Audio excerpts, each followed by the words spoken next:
Itong pag-iyak ni Pia Cayetano, ha?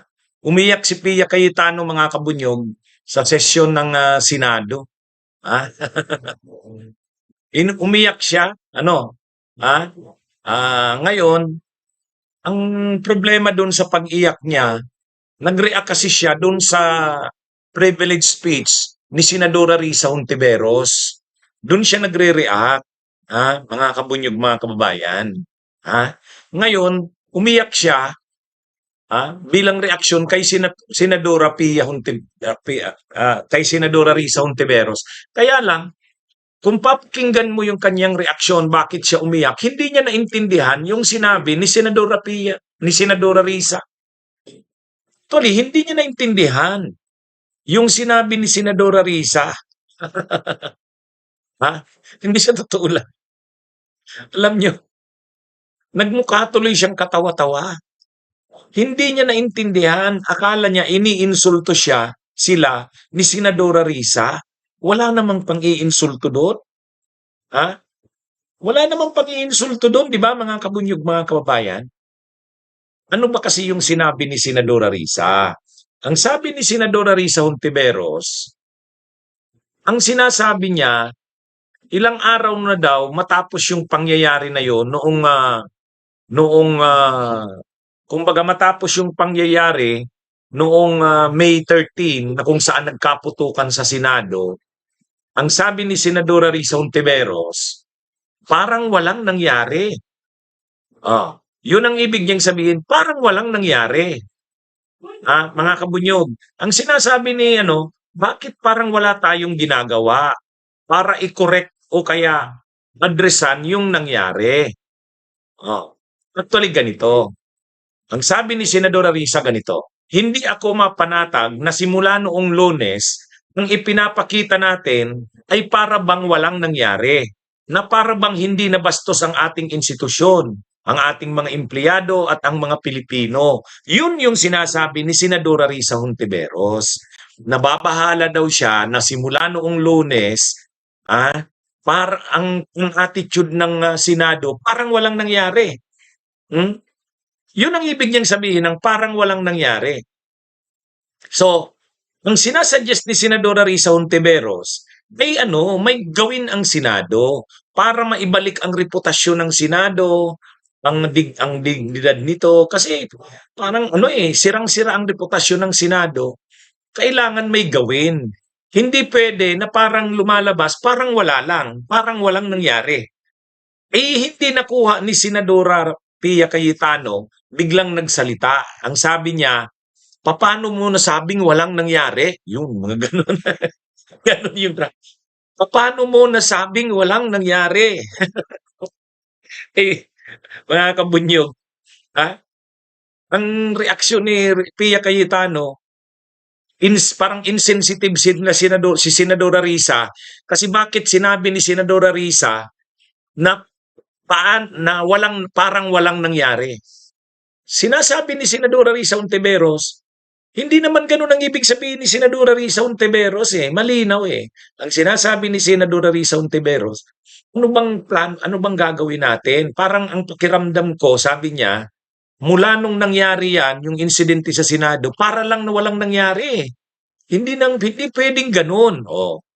Ay si Pia Cayetano, ang kuha niya, parang sinabi ni Senadora Risa Hontiveros na parang walang nangyari noong May 13. Kasi sa part nga nila, ang tingin nila may nangyari. Hindi naman yun yung ibig sabihin ni di ba? Mga kabunyog, hindi naman yun. Masyadong guilty itong sila Pia Cayetano, paranoid. Kasi alam naman talagang wala naman talagang nangyari nung na yun, nung May 30 na yun. Gawa-gawa lang nila yung putukan Actually, ang dapat nga doon pagalitan nila sabunin nila si sino ba 'yon? Sino nga ba yung yung OSAA. Dapat sabunin nila 'yon, pagalitan nila. Bakit? Wala naman palang NBI na pumasok.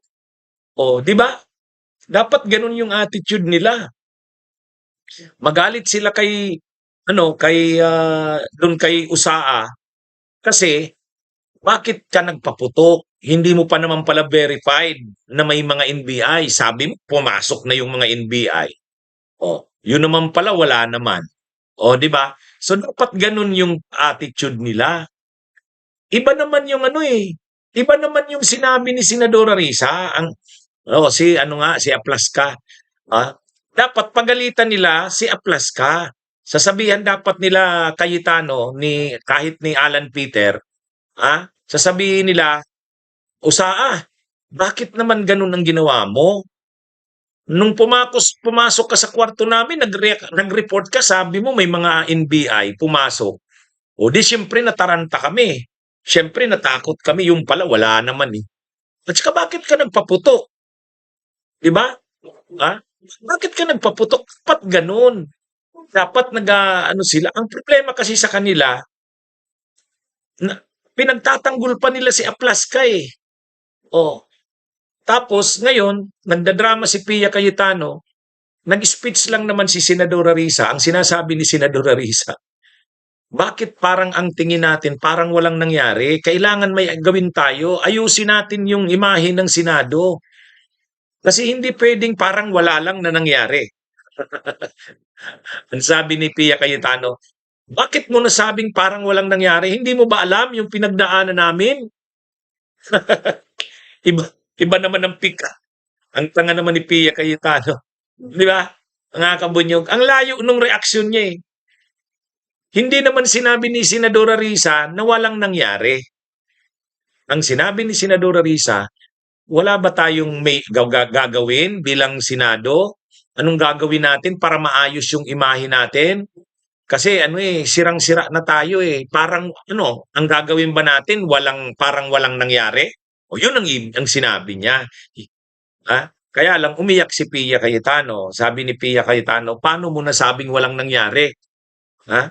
Kayo, kung sa tingin ninyo walang nangyari, kami alam na maging sensitive kayo sa pakiramdam namin. Tapos umiyak pa si Loren Legarda, isa pang madrama. Di ba mga kabunyog, mali yung pick up ni Senadora Pia eh. Kala ko pa naman ito, matalino ito. Wala eh. Mga kabunyog, mga kababayan, kumbaga nag-react kaagad si Pia Cayetano, tapos ang reaksyon niya, ang layo. Hindi niya nakuha yung sinabi ni Senadora Risa Hontiveros, ang layo nung reaksyon niya eh. Kaya mga kabunyog, mga kababayan, nagmukha tuloy siyang tanga. Ang tanga doon ni Senadora, ang tanga ni Senadora Risa kasi ni Senadora Pia Cayetano.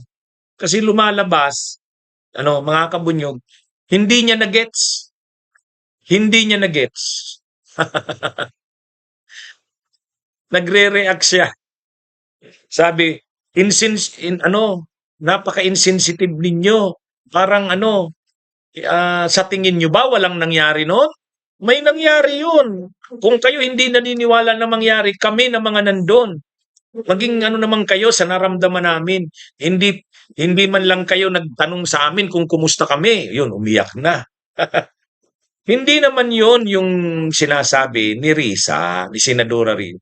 Sinasabi ni Senadora Risa, nangyari yung insidente noong mga nakaraang araw. And yet, parang ang attitude ng Senado, parang wala lang. Parang walang nangyari. Mali yun. Dapat may gawin tayo. Yun ang punto. Kaya, ang problema, kahit si Loren Legarda, umiyak na rin.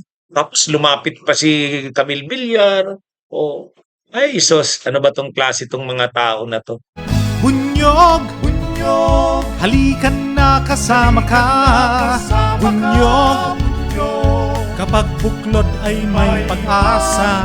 Luzon, Visayas, Mindanao, isa ang pananaw. Sa bagong Pilipinas ang bunyog isisigaw. Bunyog,